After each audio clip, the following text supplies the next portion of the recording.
Story tonight. The rising number of swine flu deaths across the country now sending alarm bells ringing. The death toll now stands at 624 for the year 2015 alone. Over 100 casualties now being reported due to the deadly virus just in the last 3 days. The government, though, claims to have taken measures to enhance its preparedness.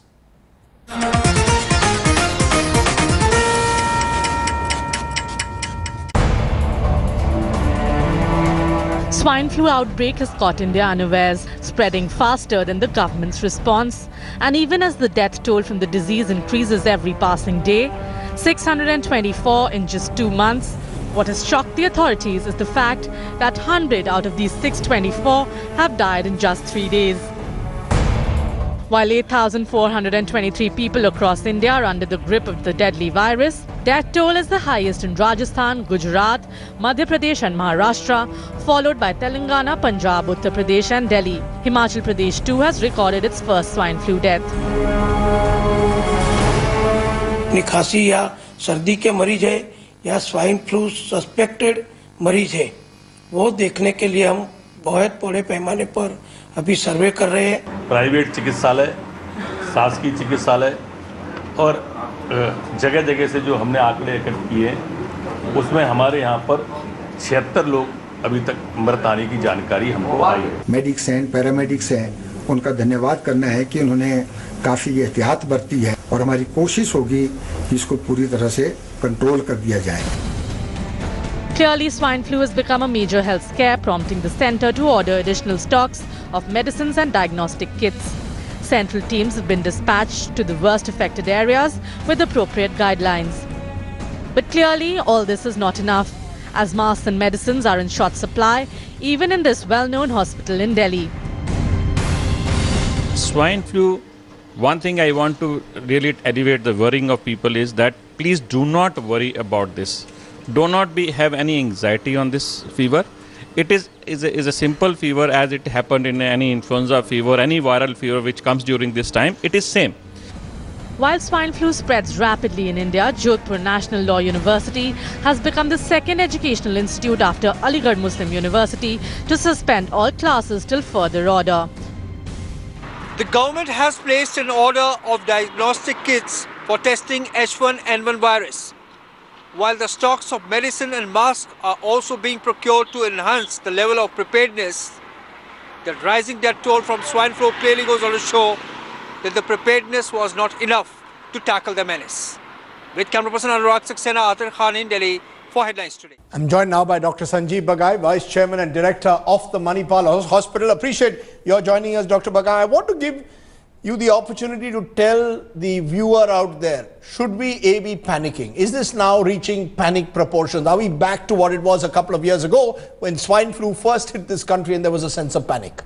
No, not at all. I don't think there is any cause of panic. Despite 100 deaths in 3 days? Yeah, what is important to understand is that it's a self-limiting and a transient viral fever, much like any other influenza fever.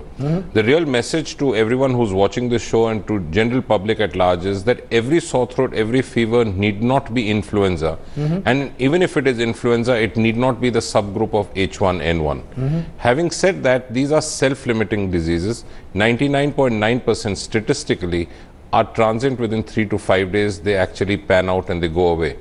The interesting thing is that there is a certain risk factors as far as H1N1 swine flu is concerned, and a large number of the fatalities in terms of mortality are in patients with ongoing chronic diseases.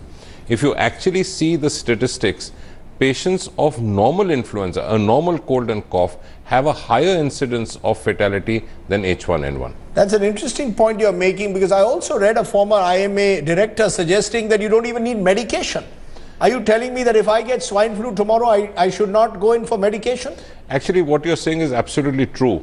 The medicine of Tamiflu, which is oseltamivir, has its own side effects and own adverse reactions. First and foremost, mass prophylaxis against means across the board for large population community-based infection is not advocated. Point number 2, even if you have, let's say, a suspected patient, you do not jump into giving this medication. It is only in proven cases of H1N1 being positive, and if you're having certain risk factors, say for example, if you have uncontrolled diabetes, if you're immunocompromised, if you're on anti-cancer drugs, or if you have other ongoing chronic diseases like kidney or liver or lung diseases, chronic obstructive lung disease, cardiac diseases, then you may consider that niche given segment for this kind of medication. We get at least tens of queries every day that write out a medicine of Tamiflu, I want to keep it at home. Wrong. To So don't keep Tamiflu at home, you're telling us? Not at all. Not at all. So It's what not do you required. do? What if I have suspected swine flu symptoms? What should I be doing? I think the first thing is, in case you notice that you have fever, the simplest thing is to take just paracetamol. The carry home messages are two in this. One is, do not self-medicate. Do not self-medicate with any medicine apart from paracetamol. Drugs like ibuprofen, nimesulide can be very dangerous. Point number 2, these kind of fevers do not require antibiotics. Very often patients on their own self-medicate with antibiotics. And point number 3 is, if your fever is high, if you have a very dry hacking cough, if you're feeling generally unwell, let the doctor as a medical specialist decide whether your throat, your chest is congested, if you actually have an infection. Here again, every infection is not viral, and every viral infection is not influenza. Every influenza infection is not H1N1. So the chances of actually a common person having H1N1 and dying of that infection with no comorbid disease is extremely rare. Should I be isolating someone in my house who might have suspected symptoms of swine flu? Absolutely correct. I think what you said is actually the core point. Two things you need to do. One is, if a patient has a cold and cough, that person should be away from other people in the family and not expose himself or others to cross infection in common public. Hand washing is of prime importance. Good hydration. Take a lot of fluids, take a lot of water, take a lot of milk, take a lot of juices and soups. Good nutrition. Take a balanced diet. Rest. Rest does more good than any other medication. How many days rest do you expect? 3 to 5 days rest is pretty adequate, and no need of jumping into either antiviral, which is Tamiflu medication, or any antibiotics, because it's not required.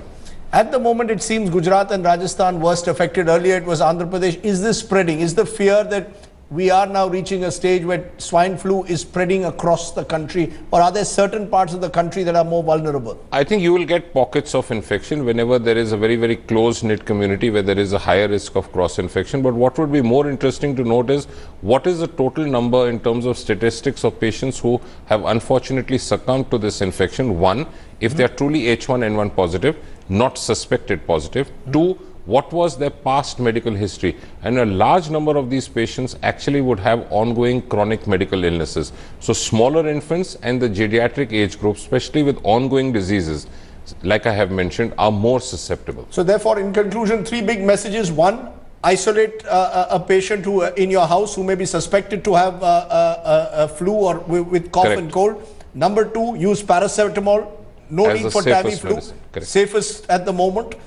And number 3, anything else that you want to say? No self-medication with antibiotics, no antiviral Tamiflu to be taken unless until you are tested positive and you have ongoing medical conditions in which you are unwell. A routine flu does not require any medication. Okay. I hope you are listening out there. Dr. Bagai putting that in perspective for us. Appreciate your joining us amidst all that panic that's taking place. A voice of sanity there coming in from Dr. Bagai. We'll have a lot of that on our website also for you to tell you what you can do to combat swine flu. Let's